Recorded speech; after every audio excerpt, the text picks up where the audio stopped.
Good evening, ladies and gentlemen. Coming to you live from our comfy couch here on the outskirts of the internet. This is the Gaming Saloon Reviews for September 27th, 2020, with your hosts, Peacebreaker2448 and Rampant Epsilon. We finally hit the nonsense of this series. I'm just like, wait, what? Like, we've just hit the tip. Oh, come on. Tip. Oh. I think Mike's acting up in a OBS. Yay. Oh, no. That tells me that's a Windows problem. No. Windows Y.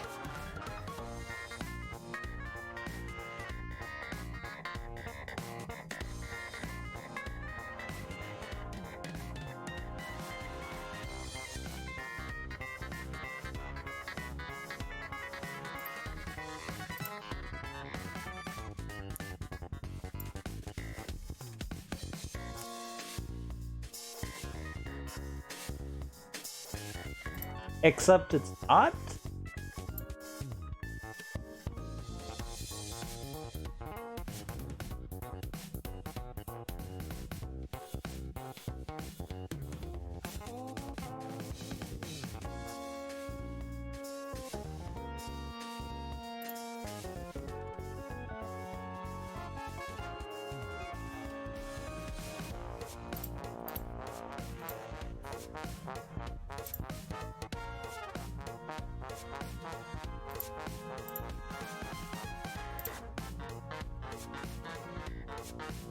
Maybe I fixed that? Not quite.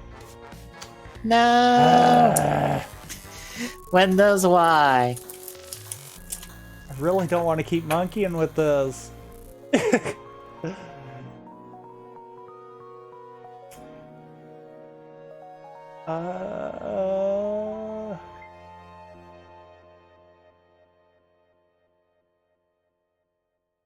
I'll just have to remember I monkeyed with it later, I guess. Well, or, you know, I still can't find the proper gain for it. There we go. Eh. I literally just had to double everything and monkey with the open and close for my mic in OBS. It's like, I think it's almost time to need a new headset. I need to sit down and buy the Yeti mic I've been wanting for a while. You know, since I'm getting paid and everything for job now. I need to get like the $22 to actually use the mic I've got because it needs the amplifier.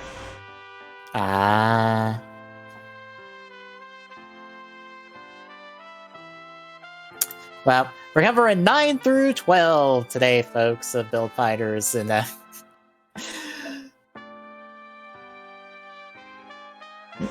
You say nonsense.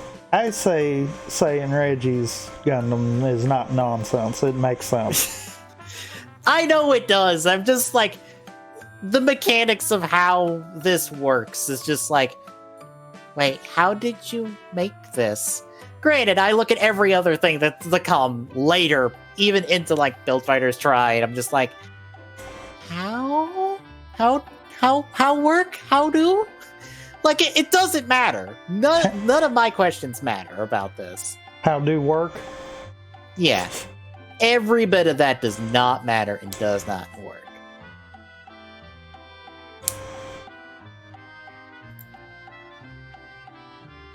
So, I do not need to get hung up about it.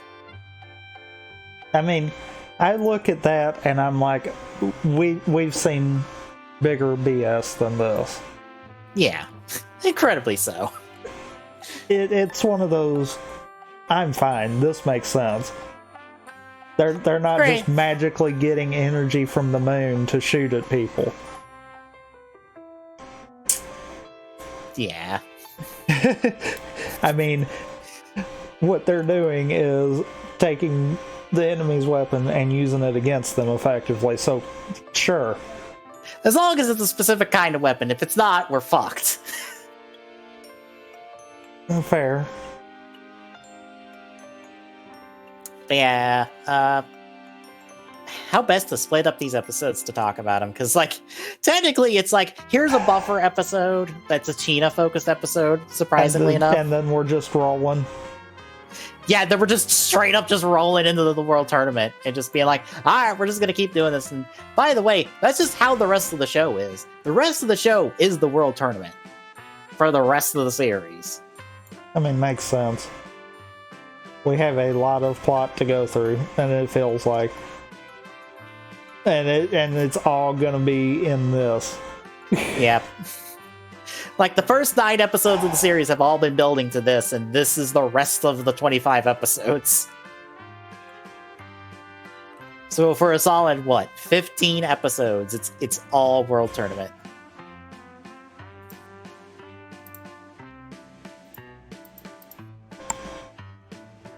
But anyway, how'd you feel going into these? Good to kind of get back to it. Because bear in mind, I wait till the day of to do it. Yeah. Whereas I'm unfortunately in the mood of, I need to watch these episodes now, and then I watched all of them Monday. Again. Did you watch a 5th one this time around? No, I did not watch a 5th one this time. I watched bits of other things related to this, but I did not watch a 5th episode. There are really good moments in fights to just watch and build fighters and build fighters try. So I'm just like, I want to watch the last fight of the series real quick. Again, because it's a really good fight.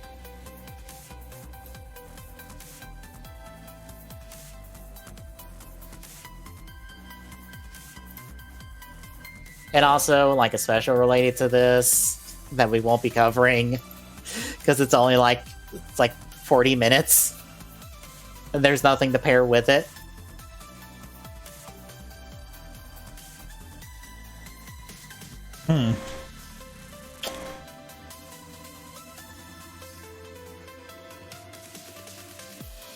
But yeah, trying to think of what else.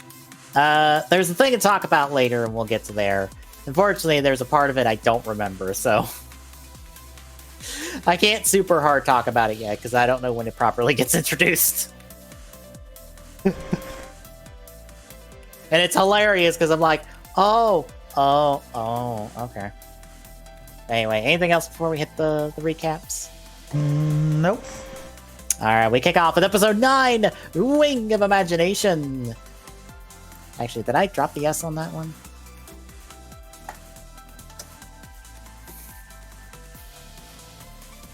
Yes, I did. Well, why did I drop the S? I was like, that sounds weird. That sounds wrong. Wings of Imagination. I think the better question is, do you usually copy and paste this? Because if so, how did you drop the S? No, I hand typed that part. Oh, okay. No, well, I hand easy. typed it. You just didn't type the S for some reason. Mm-hmm. But yeah, this is a China-focused episode, and I think our only China-focused episode, because more or less the focus is going to be pretty much on all the fighters we followed going into the World Tournament, plus a couple extra to be barriers for people to fight through, more or less. I mean, makes sense. Yeah.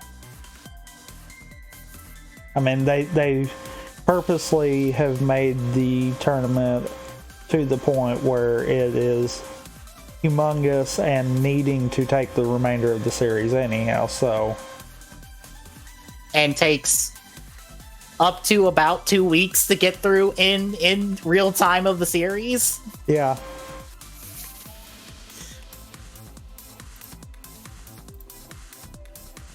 But yeah, like I said, Cheetah Focus episode. So we start off with not her. We start off with this girl named Caroline, who is incredibly delusional. And I'm gonna assume means absolutely nothing outside of this episode. I don't know if she shows up in any other episode besides this one. To be perfectly honest. I think she's only in this episode. Because it kind of felt like that was the plan. Was she was only there for this episode. To literally never be seen again. She might be in the background in some episodes, but like, anyway, she's incredibly delusional, and she declares that China is her eternal rival, because she keeps beating her in art exhibition stuff. And, of course, China no-sells the fuck out of all of this because it's better not to indulge her, I guess. Also, did you notice her background horse? I don't think I did. I noticed it twice, and I was just like, wait a minute, because I noticed it for the notes, not on the watch. I noticed it in the notes. I'm just like, wait a minute, did you ride in on a horse? Are you that snooty and rich you just ride in this actual city, this metropolitan city, on a fucking horse? Just a regular horse? I mean, probably.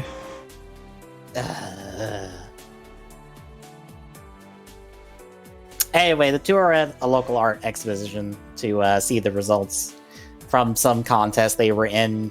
I don't know if they got into the specifics of it, but more or less, Caroline got a gold medal, and she's like, hey, I got a gold medal. I beat you. Until we see that Gina got the grand prize, which I guess is better than the gold medal. Apparently. Apparently. I was kind of confused on that. But she got the same better. Time I was like, okay, sure. Mm-hmm. But yeah, she got the bigger prize because her painting of her Gundam, Mr. Bear Guy III, doing his best poo impression of eating honey, impressed everybody, and so she got it. And Caroline is just like, why? Why? How? And then she gets told about what the hell Gunpla is. And it's just like, I lost to a toy? A toy? Ah! Hey, as we find out later, a stuffed toy to beat it all. Yeah. When I saw that, I was like, yep. Completely can see that. So Caroline now swears vengeance on China, who again no-sells this, and we follow her to work as she's doing her usual waiter job, and is bad at it because she is socially awkward. And to be fair, I feel that. Yeah, I can get it. Yeah. But Rinko calls in and tells her, hey, can you get Sei out of the workshop for like a day? Please? He's been stuck in there a lot. I need him to not be here. Please get him to take a break. And China hops at the opportunity to spend time with Sei.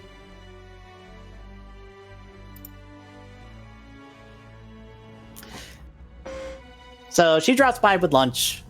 He eats it. And he talks about how he's stuck on what to do with their Gunpla for the tournament, since he's kind of at dead ends. But thankfully, Gina wants to show him her Gunpla, Mr. Bear Guy, and he hops at the chance to see it. Also, Reggie's not here. He's busy fighting Ricardo for like several days in a row, I guess. Again. I feel like Ricardo is technically the secondary writer of the series at this point. I mean, yeah.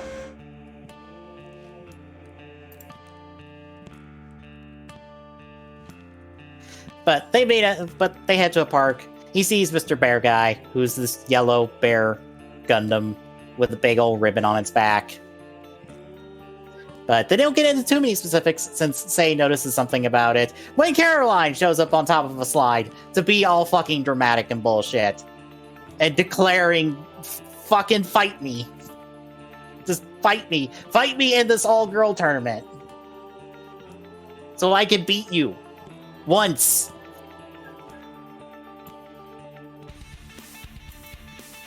And of course, Gina declines at first, but then seeing that Sei needs a break still, decides to go ahead since she needs Sei to teach her how to Gundam. But Sensei, and think about that for a second there. Yeah. But Sensei's not good at piloting. Reggie, who's apparently been hanging out in the tree next to them the whole time, says, I'll teach you how to pilot. So now we get a training montage of Sei and Reggie teaching Gina how to gunpla in the fight with the Gundams. And I love how it's pretty much a little back style of her running on the beach, throwing the punches, only to trip up and fall. It just goes skidding across. I'm not gonna lie, Bear Guy is wonderful for comedy antics, because it's just this deadpan face of just it sliding across the ground.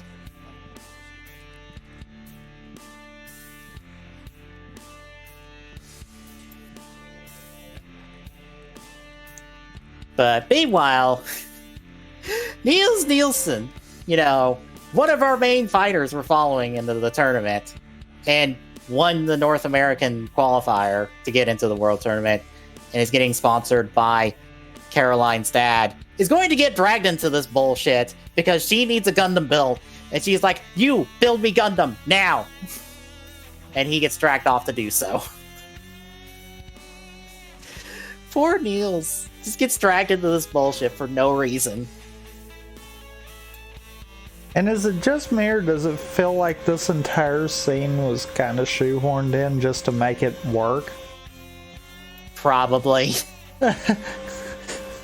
It's like, we need her to hook up with someone in the main cast, the main proper fighter cast, so she can learn how to do the Gundam. I guess Niels. Because, we don't have anyone else that could do it at the moment. Because the fuck Yugi would do it. Ricardo's not gonna do it. Well, okay, I doubt he would do it. At least. Alia's not in town yet. And that just leaves Niels, actually. Pretty much. Because I don't think Mao would do it either. Yeah, but I mean, it didn't even have to be any of the main fighters either. Mm-hmm. They could have just as easily played it off as she paid someone to teach her. Because they already kind of established the fact that she's rich. Yeah. It's one of those, I kind of feel like they more did this just to find a way to make a thing in... Not the next episode, the one after? Yeah, so Niels will just be deal. like, you! Yeah, Niels will just be like, you! I saw you! I know you! Like, I feel like that's the only reason this is here. Otherwise, they could have easily went around this. But we also see that China's also having issues saying Reggie because we see a quick scene of them arguing over how to teach her. Fortunately, it only lasts for the one scene, because afterwards we see Gina getting some last-minute practice the night before. And she manages to dodge Reggie once before, almost getting cut or almost beheaded. But it's like, no, you did fine. You dodged the one move. That's good enough.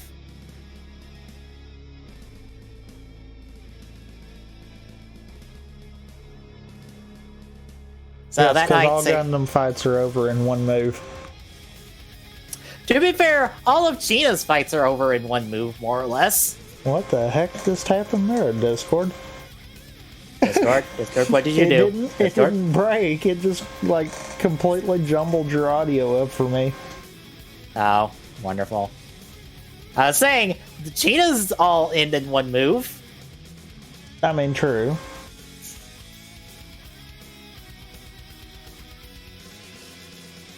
But Plus, not all battles end in one move. Yeah.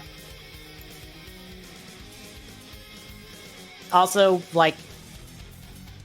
who legitimately would Gina be up against that would be of the caliber of Reggie at the moment? Absolutely no one. So, hey, you dodged one of Reggie's moves. You could probably take anyone else now. I guess I could see that idea of it.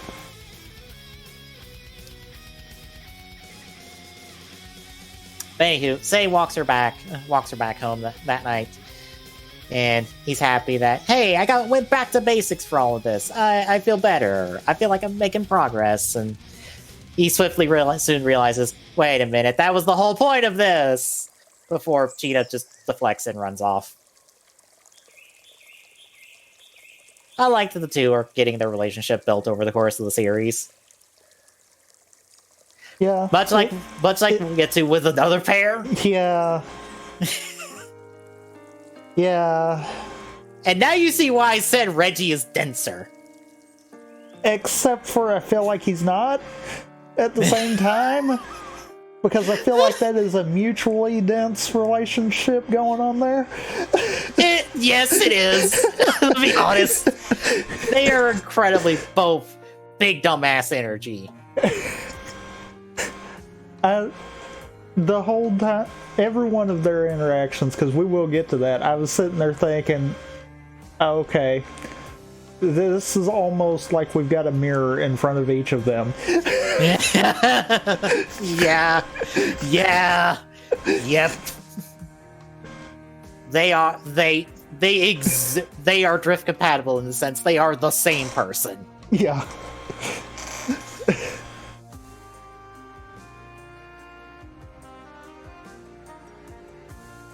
Anywho, back to the episode. We cut to the next day to the tournament. Cheetah gets her first match against not Sailor Moon Gundam. Which, for reference, the only thing different about that from where it originally came from, which is G Gundam for reference, is the paint scheme. That design is the exact same design that it is in G Gundam. We straight up just have Sailor Moon Gundam in G Gundam. With fucking Kaioken. Or like Super Saiyan, whatever you want to call it. But yeah, that's more or less the same thing. But yeah, Cheetah fights not Sailor Moon Gundam. Has a rough go of it at first, but kills it in one shot, because I guess the weak point is the chest. Is the stomach. The chest. Yeah, because just one shot in the stomach and boop, it's dead.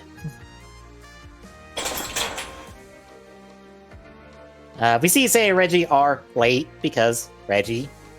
That will unfortunately be a thing in the next episode too. God damn it, Reggie. He needs a clock. He can have 5 clocks and it won't help. True. But anyway, they make it in time to see the next match, which is Cheetah versus Caroline, and Caroline has her SD Night Gundam, which is a sub-series of Gunpla, which is, hey, here's chibi Gundams of stuff that do things like transform into horses and stuff, I guess. But it's too well put together, and it's tearing Cheetah's bear guy apart until a Slash in the Chest deploys its secret weapon of being chock full of cotton stuffing. Because of course it is. Because as Cheetah puts it, well, it was a stuffed bear that then became a robot, so the stuffing is still there. And I go, you are the only person who will ever justify the shit they do to their robot. And I am incredibly okay with this. Like, legitimately, she's the only one who ever justifies the dumb shit her robot does. No one else will ever justify it. In terms of, like, plot character stuff. It's just like, no, the Gundam does this because I wanted it to. I mean, yeah. Unfortunately, it's stuff that proves too much for Caroline, because one good shot of it gets her all caught up in it. And Cheetah just bowls her out of the arena, which is the only time in the series that someone wins because of ring out. That's kind of funny. Yep. So Cheetah wins and moves on to the next round, which is presumably the finals. Because I guess there was only like 8 people in this tournament. Probably. Yeah. But unfortunately, while we don't get to see the match, we see the aftermath of them in the plaza later with Gina getting her second place trophy, since didn't have any spare parts to replace the arm in all the repair that happened, or all the damage that happened against Caroline, so she lost. But hey, a win's a win in this case.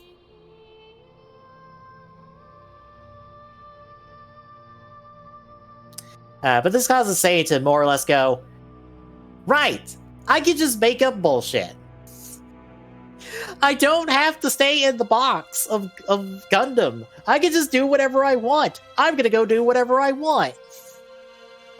And we'll find out later. He kind of just did whatever he wanted. And it actually kind of made sense. Yep. So he's off to go build. And unfortunately Reiko calls. It's like, he's working too much harder now. Why? You were supposed to make him not work this hard. But she is like, it's fine. He's not stuck anymore. Let him work. And Reiko's like, fine. At least spend one more day with my son. I'm shipping you too hard. Please spend more time with my son. I want grandchildren. God, yes, she is. Yeah. And it is so funny. Mm-hmm. Because it is a case of you've got one dense and one shy, and she's like, no, I see this. It's a thing. I will make it a thing. But we properly end off the episode with Say being informed by Ral that the champ is down. Alia took down the champ. And that leads us into episode 10, actually, because we soon see everyone else reacting to this news, starting with Ricardo, who actually gets to watch the footage of the fight. Meaning, we get to see the footage of the fight that the champ lost to Alia. And we see this spread around to more or less everyone we've been following so far, plus a couple new people that we will be following into the tournament proper, or in the tournament proper, because they're people I think specifically Say and Reggie have to deal with, if I remember right. At least one of them is specifically Say and Reggie have to deal with. I don't remember if the other one they have to.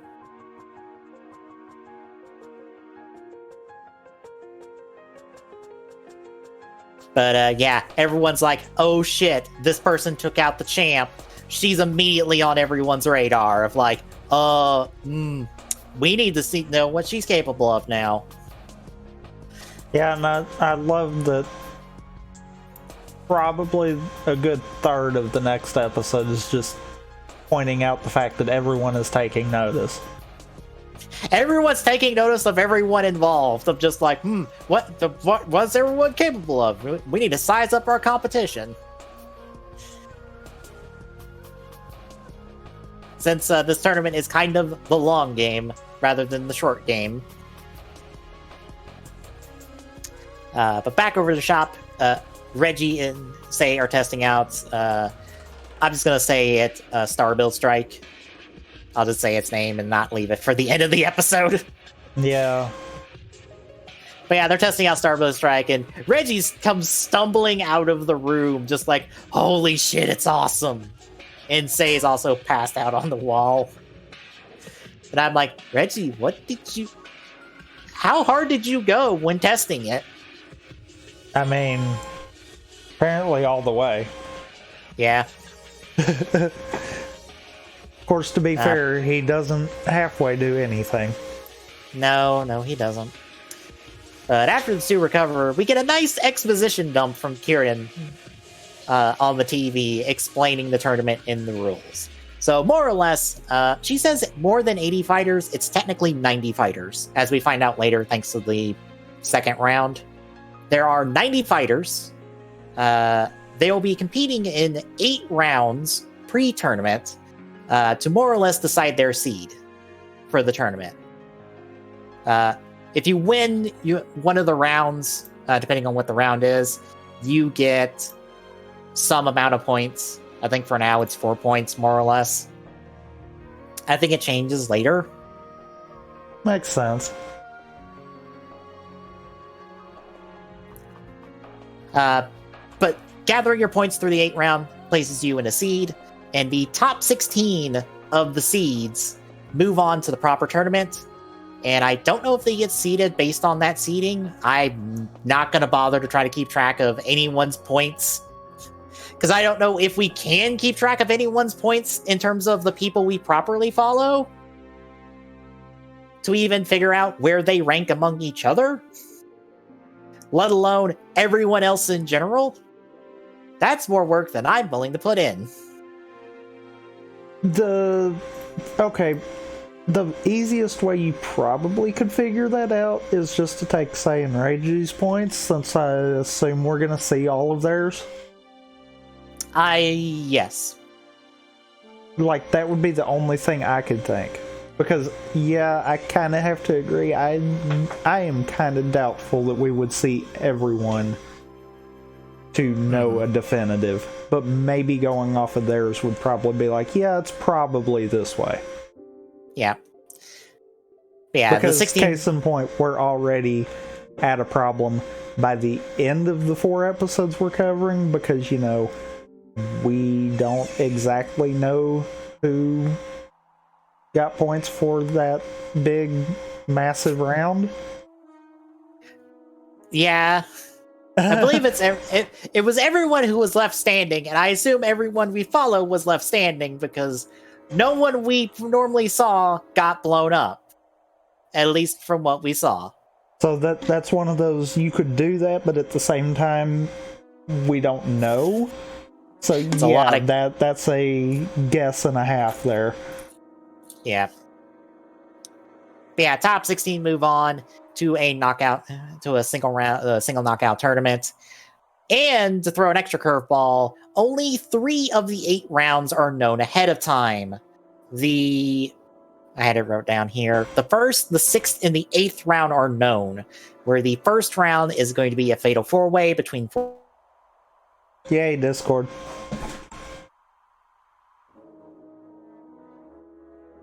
I was waiting on that. Yeah. As I was saying, we only know 3 of the rounds. The first round is a fatal 4-way among 4 competitors.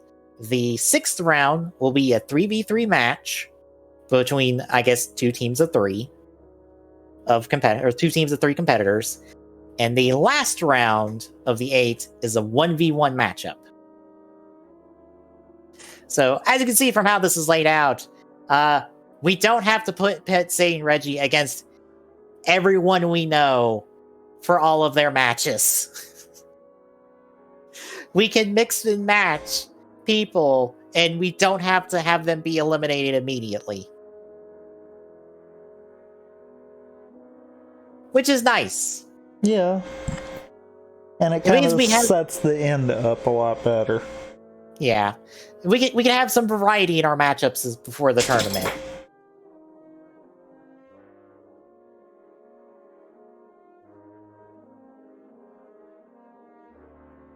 But after all this exposition, Ral drops by to pick up Say and Reggie to drive them to where the tournament is being held, because it's on this little island with a big dome, or a big stadium, or dome stadium, where they got a big, huge, like, battlefield system they got set up.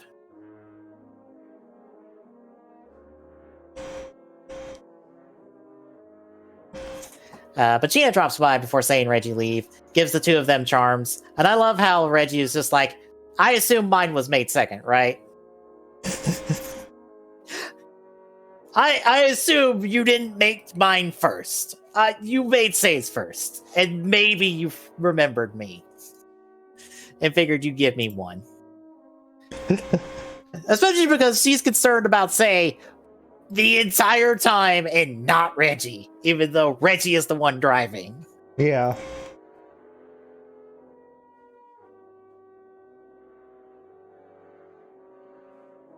But he drops the pair off that afternoon, because I guess it takes them the entire day to drive there.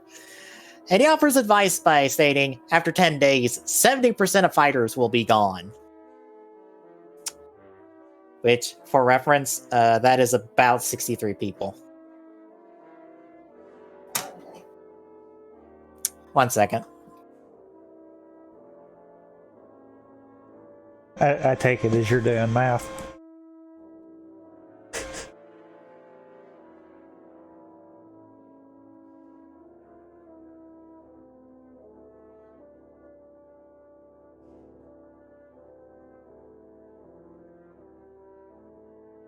Or walking away.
Alright, I'm back. Welcome back. Yeah, that's about 63 fighters, which is less, or it's less than there should be, assuming the tournament starts at day 10, the proper tournament. Which it might not. Yeah.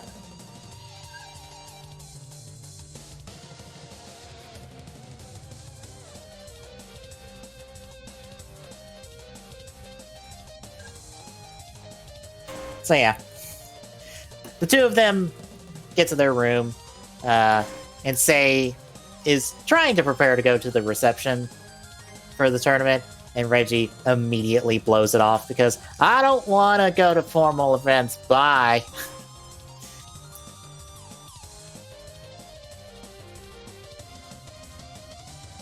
So Sei's left alone going to reception and has no one to talk to until Mal shows up, and the two of them hang around until Ricardo joins them, since he knows Sei because of Reggie. And Mal's actually surprised by this. Also, he is extremely drunk. He's not drunk yet. He will be incredibly drunk. No, I'm sure he is drunk at this point. True. He is incredibly drunk by the end of it, though. Yeah. And by the end of it, I mean in like another minute when we see him talking a little lighter. Yeah. But at this point, Kira drops by. Mao doesn't recognize her, but Sei does. It's like, oh yeah, we fought. Hi. But she bounces back after this, like, oh no, you're awesome, idol person. And then Ricardo pours it on the charm. I actually don't know what their age difference is, so I'm just like, why are you hitting on someone that I believe is younger than you, Ricardo?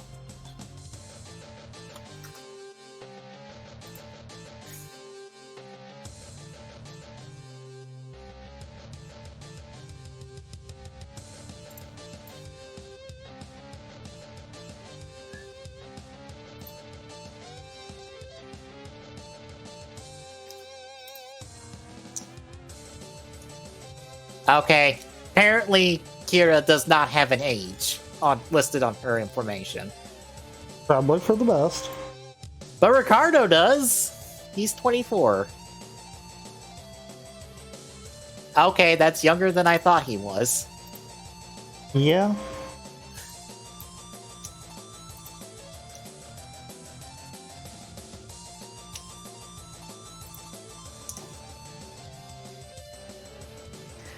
But anyway, he starts talking to her, and as we'll see later, he gets incredibly drunk, which he almost pays for the next day. But he doesn't. He just gets to embarrass himself at a reception, which is probably not the first time he's done this, to be honest.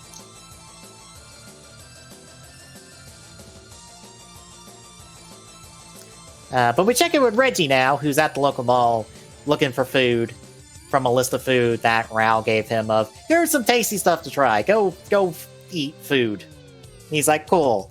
And he soon finds out that a bunch of it is sold out. Because guess who's bought everything? Alia has went and bought everything. Including now trying to buy this last meat bun at this one store that Reggie is also trying to buy. So the two of them bicker for a little bit about it and try to fight for it until Alia jukes him, pays for the meat bun with more money than she should, but he's just like, keep the change, and then runs off with it. And Reggie has to give chase. But he ends up losing her because she pulls out some parkour bullshit on an escalator.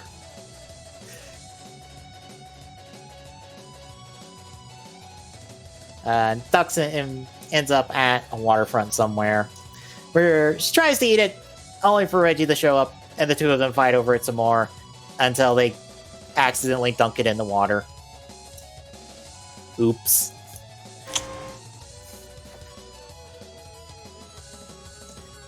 And then they argue for a little bit until a car pulls up for Alia, and then she leaves without really saying a word to either of them.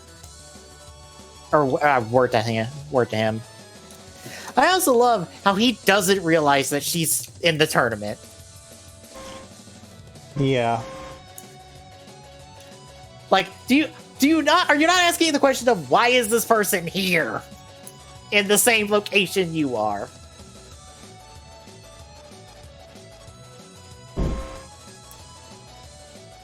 Granted,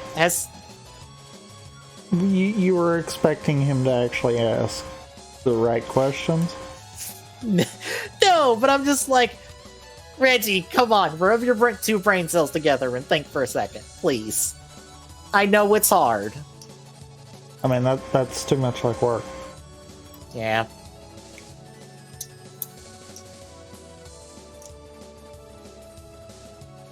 But Reggie heads back. Sei is, of course, upset with him about staying out this long and ducking him at the reception. But we cut to the next day as the tournament proper begins, and we see people battling out in Fatal 4 Ways. Also, I think that one Cobra Gundam is also from G Gundam. I know one later is from G Gundam because it's a stupid one, and I'm like, no, I remember you. You're the stupid one from G Gundam that was in the background.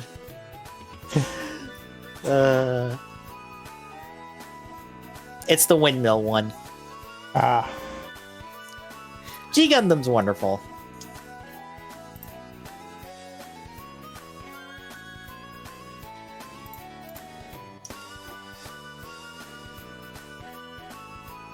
But we end up checking in with the important people, including Ricardo, who almost hurls after winning his, because he is incredibly hungover.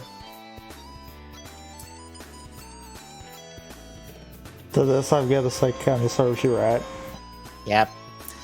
But everyone we've been following wins theirs, including Alia, who have 3 people try to team up on her and are immediately just obliterated because she has a bunch of what they call in series funnels. More or less, think little tiny turrets that she can deploy and act on their own and blow shit up.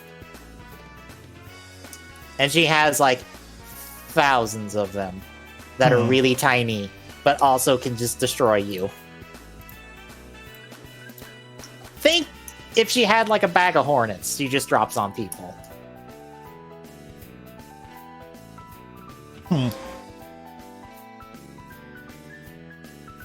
But we finally catch up to Sei and Reggie, who are almost late to their match, because of course they are.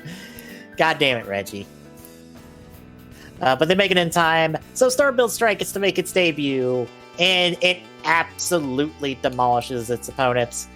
And it also gets to show off one of its super modes, because, yes folks, Starbuild has multiple super modes. Because it's not enough to have one. Is it just the 3, or is it more? It's just the 3. Okay. More or less. Because I know we see 2 now. I'm assuming we see the 3rd in the first episode of the next batch. What, in the menu? No, I mean it actually being used. I actually don't remember where the 3rd one's used. Oh, okay. But it's not the thing that's in the menu. We actually never see what the 3rd thing in the menu, which I think is like Aqua mode. Huh. Because we'll get to it later. Yeah. When it gets brought up. Yeah. But anyway, they deploy one of their super modes, which is in this case a speed mode, to make Star Build go really fast and to more or less have its have a sound wave that just blows shit up as it passes by it.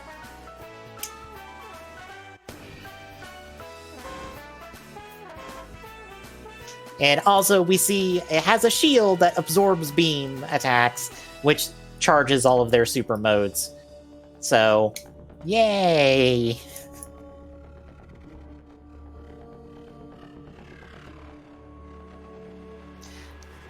But everyone's left impressed by this, except for Alia, who's just like, huh, that's strong. Also, you look like that. Also, it looks like that one Gundam I saw. Because she only saw footage of the Mark II being piloted by Reggie. She never saw the original Build Strike, I don't think. So she's probably not making the connection. It's the same person outside of the movements. Also, she doesn't even know who it is. Which is even funnier. Mm-hmm.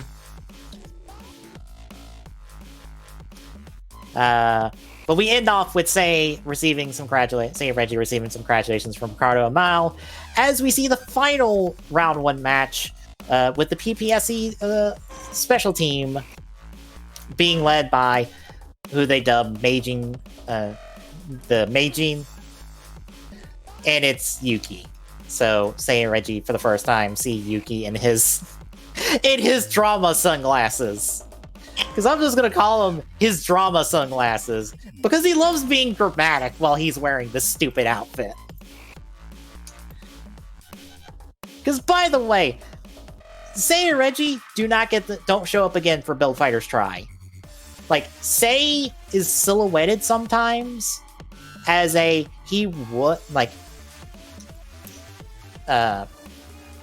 has a connection to the main character because of a thing he left behind, but otherwise he doesn't physically appear. Neither does Reggie. But Yuki does, as Meijin, and he is incredibly fucking dramatic as fuck in that series. So imagine this cranked to 11. Because that's him in Try. So I'm trying to think of who comes back in Try, because I believe he comes back, China comes back, Raul comes back,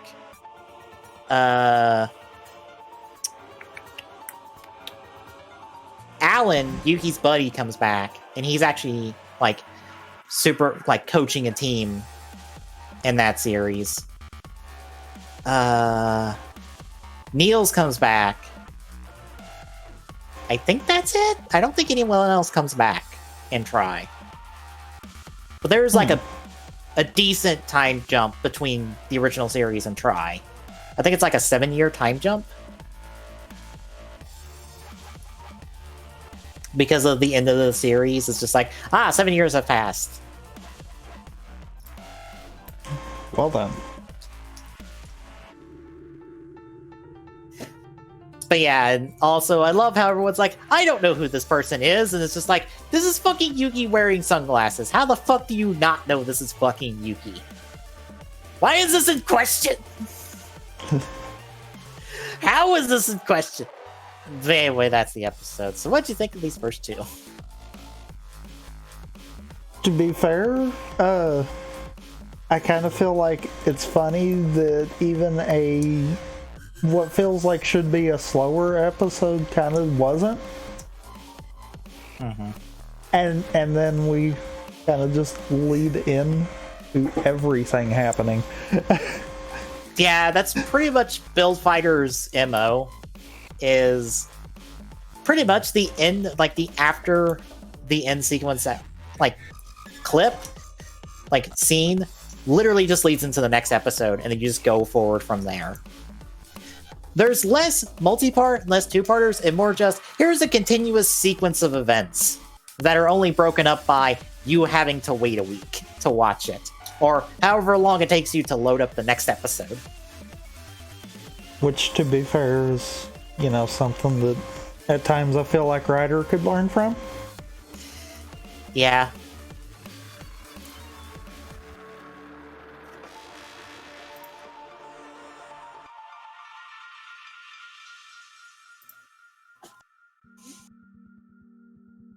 Yeah, it's a good 2 episodes. I like the China episode. I like that she got a focus episode and got to do some Gundam stuff.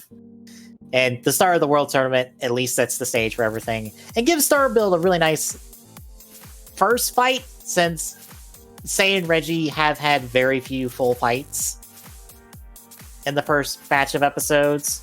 So True. It's just like, here's a quick introduction to how Starbuild works.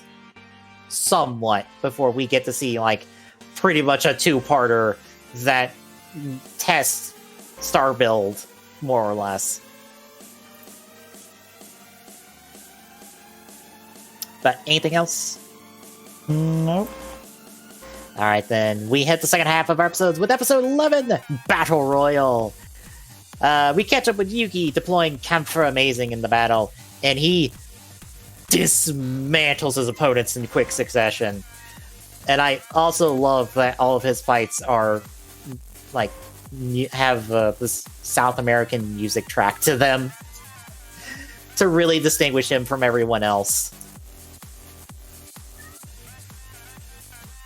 Like, no one else has that kind of music to them in this series, and it makes him feel distinctly different in that respect.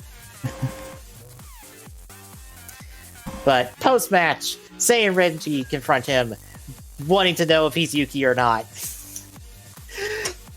And I love this scene because he proceeds to denounce it by specifying a bunch of very specific things about Yuki that he is totally not, and then turning around and taking off his sunglasses, clearly showing it's him. I think that was more of he wanted Reggie to know. Like, in all seriousness, I feel like that's what that was. Probably. But yeah. I just find it hilarious because you just have Sei look at him and like, well, I guess it is him. Just like, what are you doing? Just that look of like, what are you doing? What is happening? Why are you doing this? When did you become why are you being all dramatic? Why are you wearing your drama sunglasses? Please take them off. Please calm down for 5 seconds. I also feel like Sei kind of feels like this is kind of just par for the course at this point. Pretty much. And it's like, yeah, pretty much. He's just like, right, everyone else is weird and crazy. I guess Yuki is now weird and crazy too, because why not?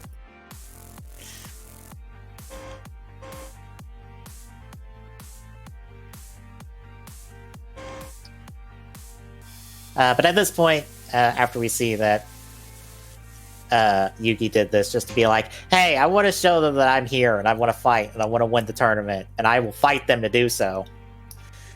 We get a backstory on what the hell this whole Meijin title thing is.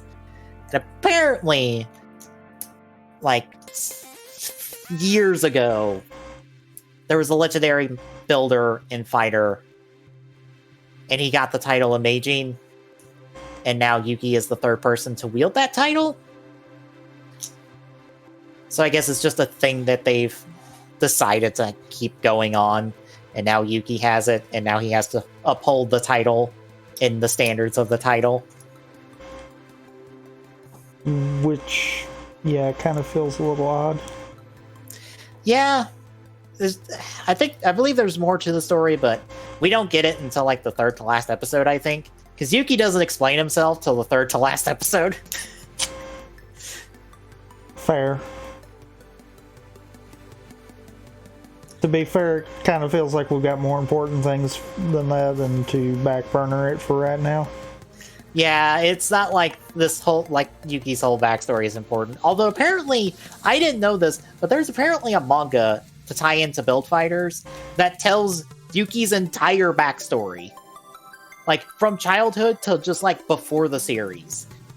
Like, his entire journey. And I was like, I didn't know this existed.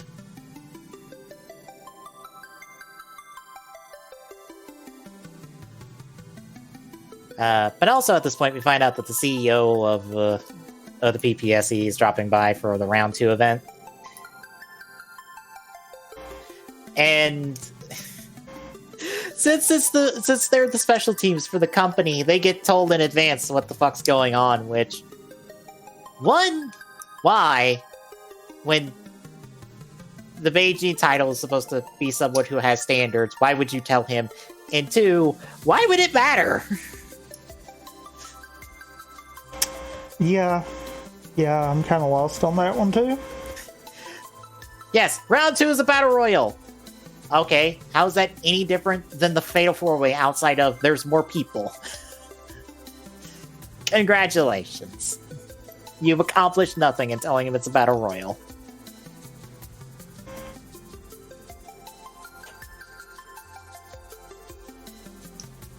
Anyway, Yuki's like, don't tell me shit. I just want to do the fighting proper.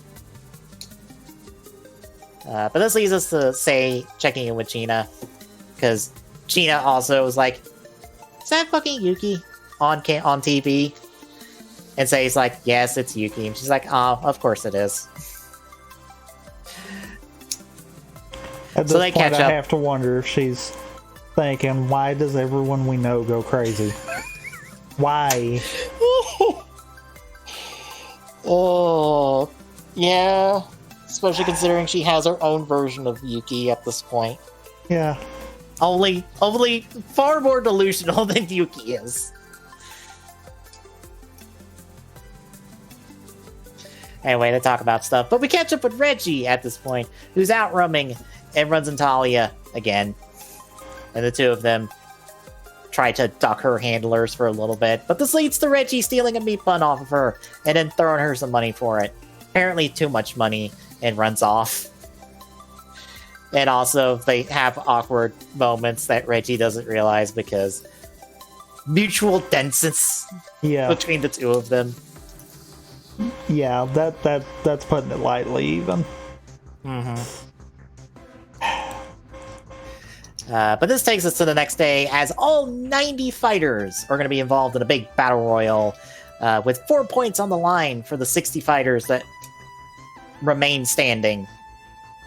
In general, there's no time limit on this. It's just, all right, 60. We're fighting until 60 people are left. Which, there is not a whole lot of camping from a lot of people in this, I guess. Apparently not. Even though I would feel like that would be a viable option here.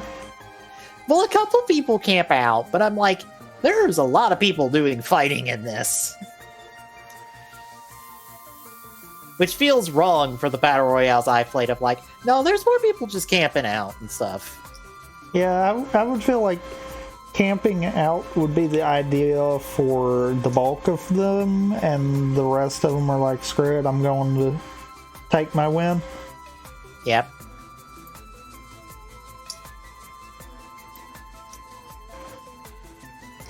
But we follow Say and Reggie into the fight first as they end up in space, with Mao ending up next to them and deciding, why don't we team up and watch each other's backs so we don't get blown up? You know, it's a smart thing.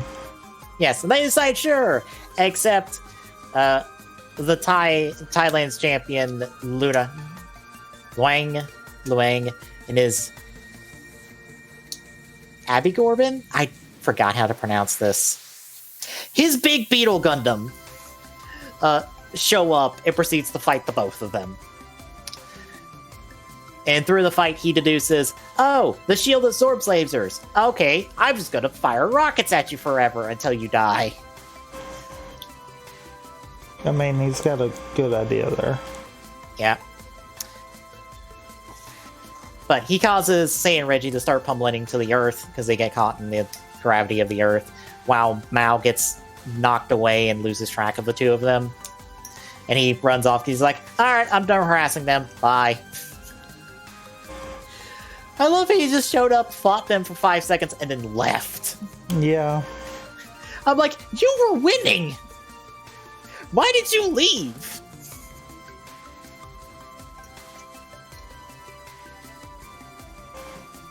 But as Say and Reggie are pummeling the earth, we check in with everyone else that are proceeding to kick all sorts of ass. Including Yuki, who just murders 3 people at once. Because he's just that good. I mean, that's how he rolls. Mm-hmm. We also see that Alia's staying in space and just using her funnels to just kill people and doesn't even move because that's just how her Gundam works. So, more or less, everyone's giving a wide berth to her of just like, nope, not dealing with that today. Deal with that another day. But this leads us to Ricardo, who's riding around on his bike with his Gundam that can fly. I don't know why he has a bike.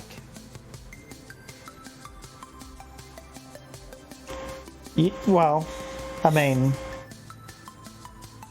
the only thing I can think of is because drunk driving is probably better than drunk flying. True. I'm just now realizing, like, wait a minute.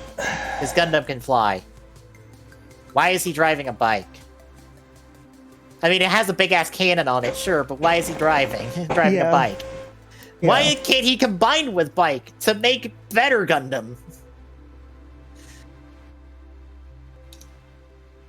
Yeah. Anywho, Ricardo runs into a problem of, oh no, people who I have slighted by, I guess, stealing their girlfriends are now after me. Yeah, I think a total of like 7 of them? Yeah, which is probably not a good sign. No. Because bear in mind, he is creeping up on the almost 1/10 of the people competing hate his guts. It's like, yeah, that's not good odds. No. But yeah, one of the people is apparently flying a giant airship. Which I have to go... Okay. 1, is that illegal? And 2, can you change Gundams as the announcement happens? Because that can't have been the plan before the announcement of the Battle Royal, right? I mean... It could have been. Okay. It could have been a case of they all got together and said, we're like, okay, if we get a battle royale, we're just nuking him. Makes sense. Because I feel like they all have enough hatred for him that, yeah, that would probably be a thing. The Ricardo Hate Club. Yep. The only bad thing is they didn't make t-shirts. Yeah. Yeah, it's fine. The big airship is delivering the payload of everyone who hates Ricardo, and they proceed to go to try to fight Ricardo. Of course, at this point, Say and Reggie managed to see what is happening and show up to help, even though the shield is now damaged, so they can't absorb shots anymore, so they're at 1 charge, and that's it.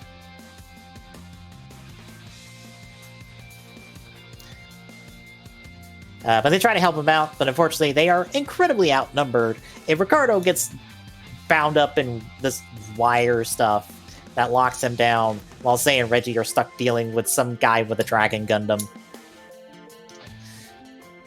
That is learned dodge and found out that it is super effective. Pretty much. At this point, the CEO drops by, and he exudes asshole energy. Oh, yeah. incredible ass. I am not even going to pretend that he is not some asshole villain in this series. No, he is asshole villain of the series. You want your primary antagonist of the series? Here he is. This guy. This guy is your primary antagonist. Because for some reason he has evil villain boner for Reggie. Yes, because not only does he recognize Reggie, he knows he's not from this planet for some reason. And he's also scared shitless of Reggie finding out who he is. He knows more than just Reggie isn't from this planet, because the subs actually name drop where Reggie's from in his inner thought concept. Oh, I missed that part. Yeah. I missed that part. Yeah, he knows exactly where Reggie's from. And he is scared shitless that Reggie will recognize him. Spoilers! Reggie won't recognize him. I mean, of course not. Like, it will make sense why. But, like, Reggie doesn't know who this dipshit is. And also, he's like, why do you hate me? Like, he is entirely confused by his whole bullshit. But anyway. But we cut back over to the fight. They all have a hard time with their opponents.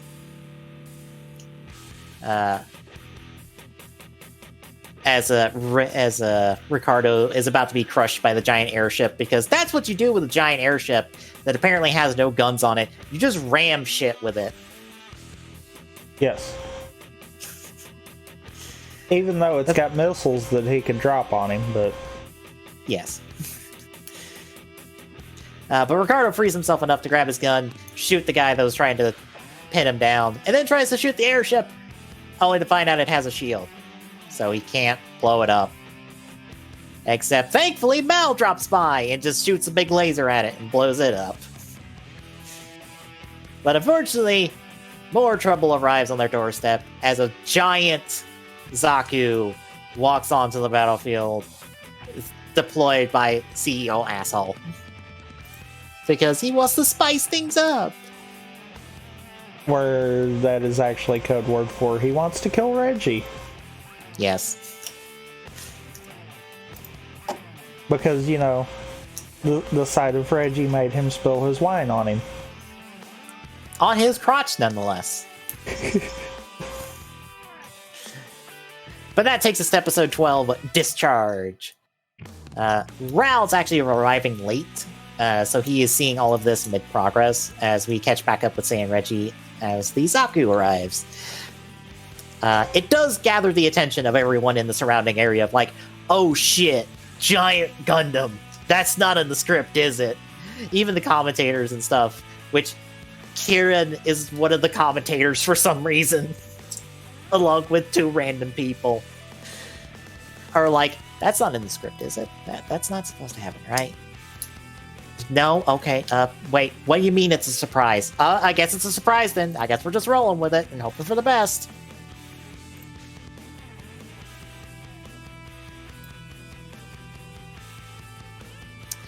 But as we see, Zaku does not give a shit about anyone else but Sei and Reggie and goes after them, forcing Sei and Reggie to have to fight it.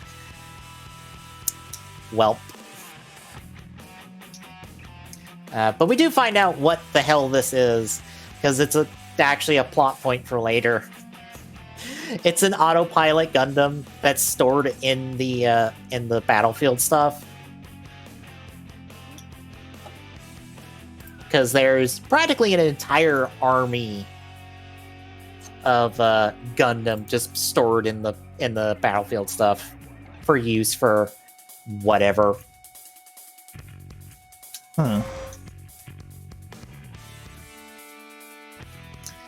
But we see that most everyone else is like, I ain't fighting that, and just ignoring it, and just deciding that, nope, I ain't dealing with it. Alia's ordered to stay in space and stay away from it. And it even catches the attention of Yuki, and we'll soon see, is flying towards it because I want to fight it. I want to punch it. Because why would you not want to punch the giant robot in your giant robot? I mean, yeah. At this point, Ricardo and Mal try to tell Say Reggie to just leave it alone and run, but since it's coming after them specifically, they kind of can't.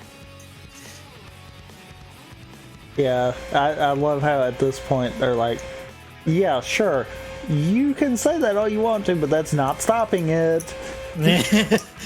It still wants to kill us. At this point, we even see it catch up with Niels, who's just hiding out in the forest. And he's confused of like, wait, why are they actually wanting to fight it? Who would want to fight this? And Ral, knowing that someone is confused by this, is like, because they want to fight Giant Robot with their Giant Robot. Why the fuck wouldn't you do that? It's what this is all about. You build robot, you fight robot, you break robot, and if your robot's broken, you just make it again. I kind of feel like the headcanon for Ral is he is in everyone's head at the same time. Pretty much. We know he's all over the place. He just gets around somehow. He is Mr. Plot. Mm-hmm. But at this point, Say and Reggie are knocked down, and they don't have a chance to recover before they get another grenade dropped on them. But thankfully, Mal and Ricardo are in for the save and give them time to recover. And this is when we see Yuki is inbound until his buddy Alan tells him, no, you do not go fight Giant Robot. You stay. You stay there. You fight other things that need to be fought, so this round will be over. You do not fight Giant Robot, Yuki. No. Bad Yuki. There is no reason to go die.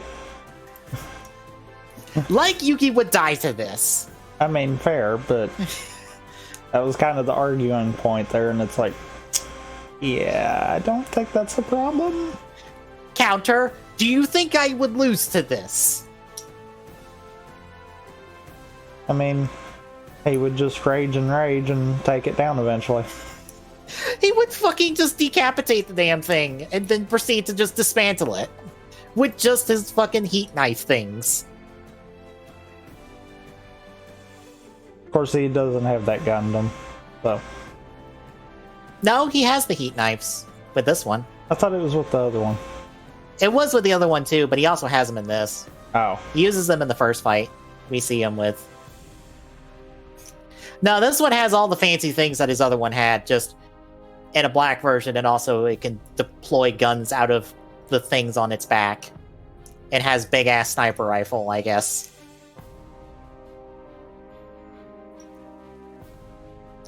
Anyway, back in the episode, our three heroes manage to destroy the head, but that doesn't turn it off, so they have to blow it up harder.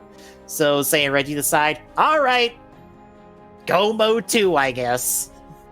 Which is, stick the shield in the gun, make big gun, shoot big lasers. Unfortunately, it has a long charge up. Which seems like a terrible design flaw for how these battles usually go. Fair. Like, that's a good 2-minute, like, wind up. I feel like, though, it was designed more to be a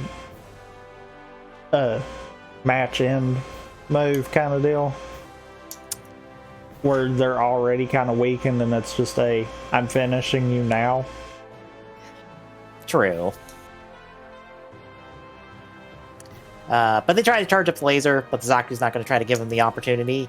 So Mao and Ricardo have to block, and Ricardo deploys one of his aces, which is his fancy laser cloak. But it doesn't help because they both get knocked down and they almost get hit by missiles. But Niels skewers the missiles with his sword because he feels like helping today.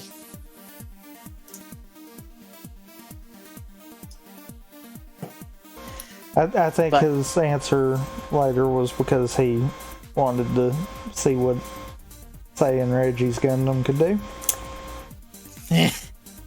I say you wanted to fight. You wanted to fight Giant Robot with your Giant Robot. You wanted to go slice up the robot with your samurai swords. Don't lie. I feel like it was both. Yeah. Because that's kind of his mentality, is to learn and adapt based off of that. So I can understand that answer is actually true also. Yeah.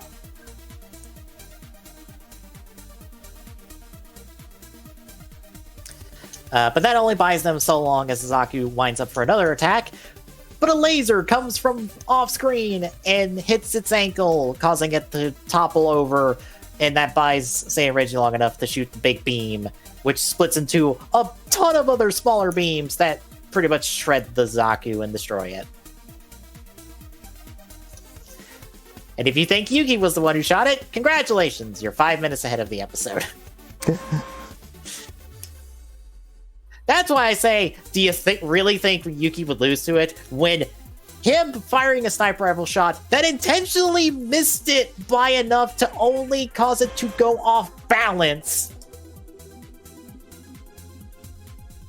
Well, he wasn't trying to draw attention. Yeah. He fired a shot at it enough to make it go off balance. I think the bulk of the reason why he was getting called off was because, that probably wouldn't look too good. Yeah. He could have blown that shit up himself if he wanted to.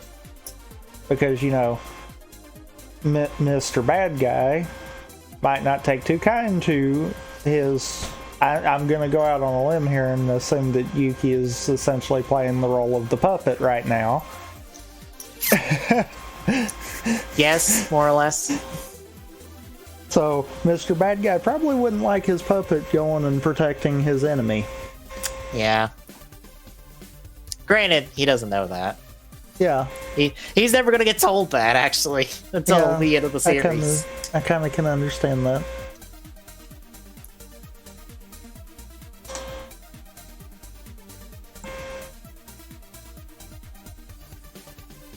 But Zaku blows up, and luckily the Battle Royale ends just after they blow it up, so they all get 4 points for their efforts. And thankfully, Sei, and Mao, because Mao lost his gun at some point in the episode, I forgot where, they got spares of those so they can replace them. I have to ask, how many replacements do you have in the back pocket? Because you might need several. Yeah. I feel like you either need several or you need just like a spare Gundam. I think it would be better just to have have 3 copies of your Gundam. Cause yeah, there's a lot of explosion. Yeah. But Fellini talks to Niels like we were talking about earlier about why he helped. And he's just like, I did it for info. I totally didn't do it because I wanted to fight the robot. But meanwhile, we check in with the CEO because he's worrying about Reggie recognizing him for reasons the show is not going to tell us for quite a while. And I do mean quite a while.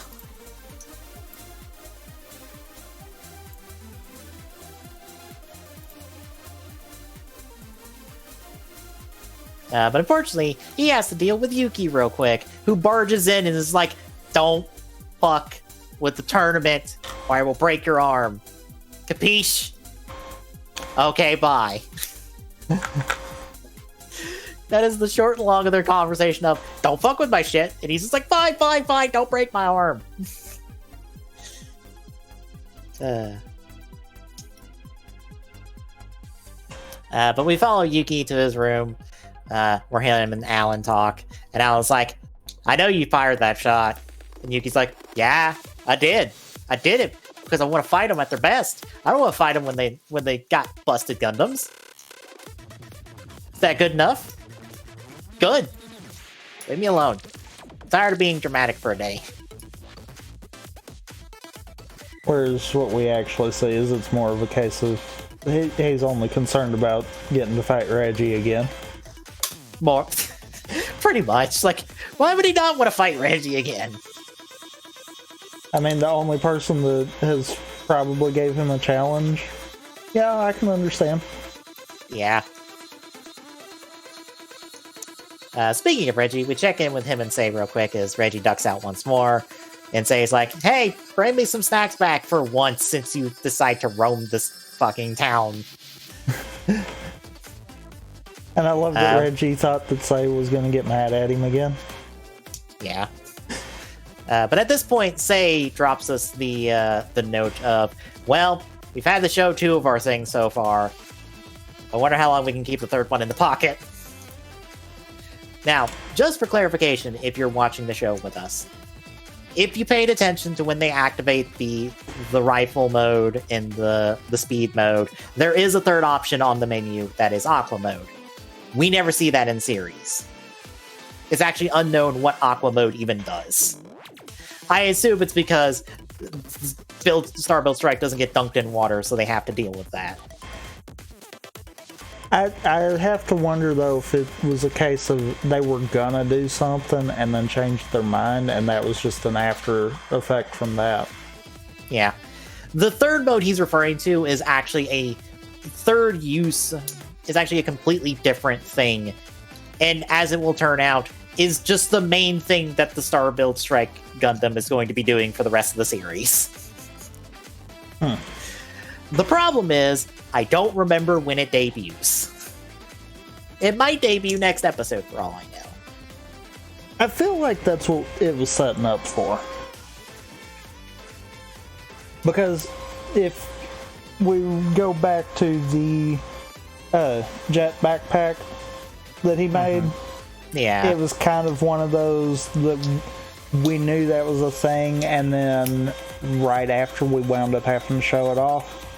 Yeah. So I kind of feel like the same thing's going to happen here, where now we've alluded to that, so it's probably going to be coming up soon. But yeah, this 3rd mode is actually just going to be the thing that not only will Star Build be doing a lot, and is kind of the main thing that we'll be doing in the future, it's also the thing that any subsequent Gundam Say makes that spins out from Star Build will be doing. Like, they more or less all do the 3rd mode thing, because it's just gonna pretty much, like I said, super mode, that's just it. The 3rd mode is just straight up super mode. And I'm assuming it's basically just Say's touch to the Gundams going forward. Yep.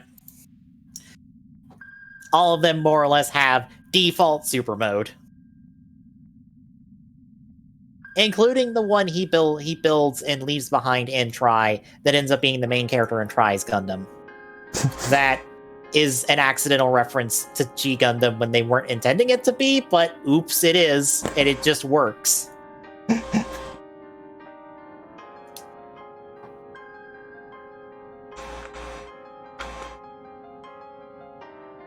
But back in the episode, we check in with Reggie as he ducks out for more snacks, and ends up running into Alia again, who wants to give him snacks to make up for the amount of money he gave her. Because it was too much money for the snack that he stole. Yes, but then they proceed to argue about it because he doesn't want it, because he doesn't want to owe her again on stuff. She's like, no, take it, because I don't want to owe you, and this and that, and they end up having end up really close to each other when a bunch of hoodlums show up and say that they're a couple, which I love that Alia is just like, fuck you, assholes, and this causes them to want to fight her. To which she doesn't back down. Nope, she's ready to whip their asses, but Reggie's like, no, I want to fight them. I haven't gotten to fight anybody, like, in forever. Again, the mirror. Yep. I haven't gotten to put anybody in a Boston Crab since, like, episode 2. I need to put somebody in a Boston Crab real quick.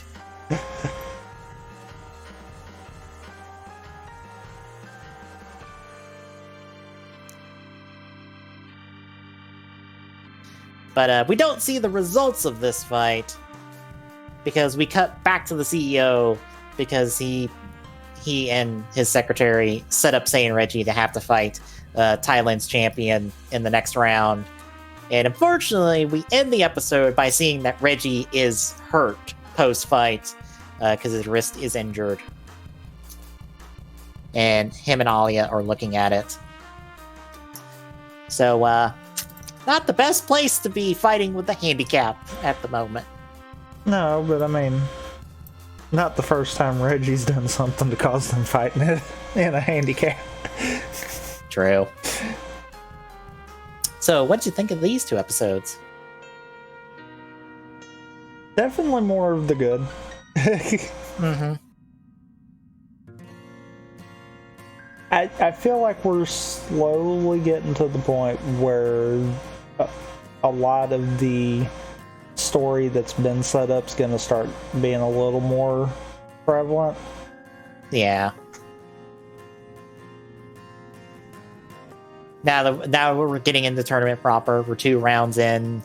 Now we get the good fights. Like, we're getting to the point where we're just going to have like a full episode fight, more or less. Or at least like a half episode fight where half the episode is just straight up a fight between 2 people. Which completely works. Because I will check this real quick. Because the great thing is the thumbnails pretty much tell you if there's a title fight that's an important title fight. Because I believe it looks like at least episode 15, I think. Yeah, it's Starbuild Strike versus Finichi. So it's Ricardo versus Reggie.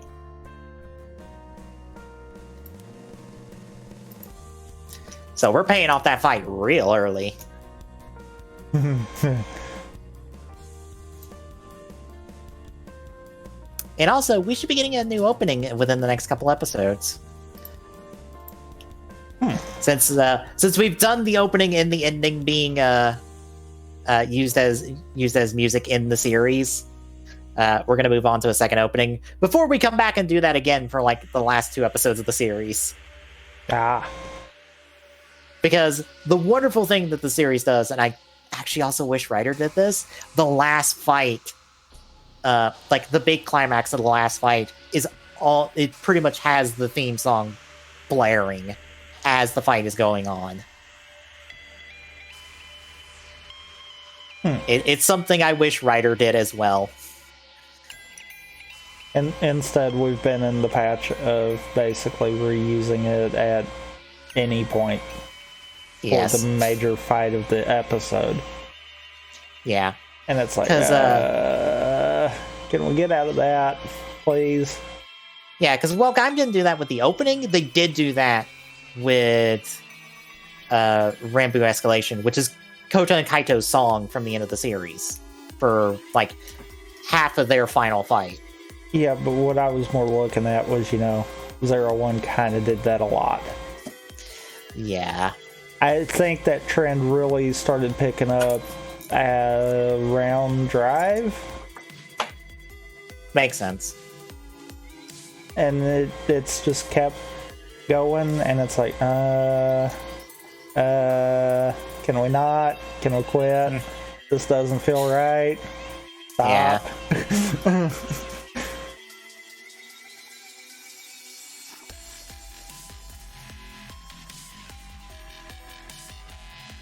Yeah, another 2 good episodes, another 4 good episodes. I'm happy we're back on a good series. Until we have to go back to the EGO, and then we're in just boringness for forever.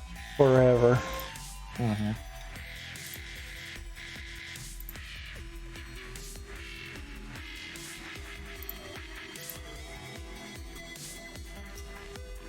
Or at least what feels like forever.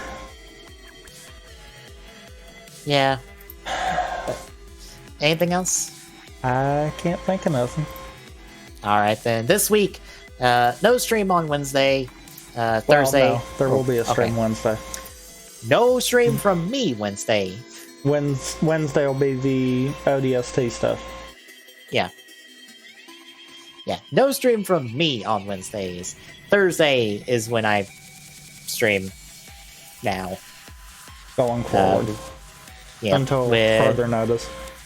Yeah. With picking up where we left off on Radiant Dawn and hopefully ending part 2 when I stop being stupid. Because the only reason we didn't finish up part 2 last week is because I was stupid and fucked up twice.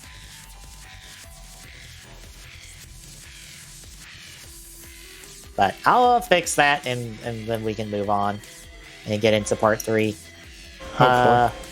Hopefully. Friday, we hopefully will be ending Minecraft. Probably not, because Zimmerman will continue to be stupid to us. That's going to be the thing. Like, we're now at the point where it is going to be Enderman specific. Yeah. It might be a point where you and me both just go and see what we can figure out. Yeah. Yeah, our progress is entirely dependent on RNG now. Yeah. Because we are fairly geared with Ridercraft stuff to handle the end. We just need fucking eyes to actually go. Ideally, we need an extra Ender Pearl than what we need for the end portal, so that we've got the O's flight form. But worst case scenario, yeah, if we get enough, we can go. Yeah. Saturday will be TGS. We'll be talking Hyrule Warriors. Anything else interesting that came out of Tokyo Game Show, and anything interesting to come out this week. And Sunday, more Build Fighter. So if you like what you've seen, drop a follow. Really appreciate it. Chipping away at that affiliate goal. At TGS on Twitter gets you updates when we go live. Next week, Discord and chat gets you Discord link. Exclamation point, Discord in chat gets you the Discord link. Drop by, say hi. We'll see you this week, folks.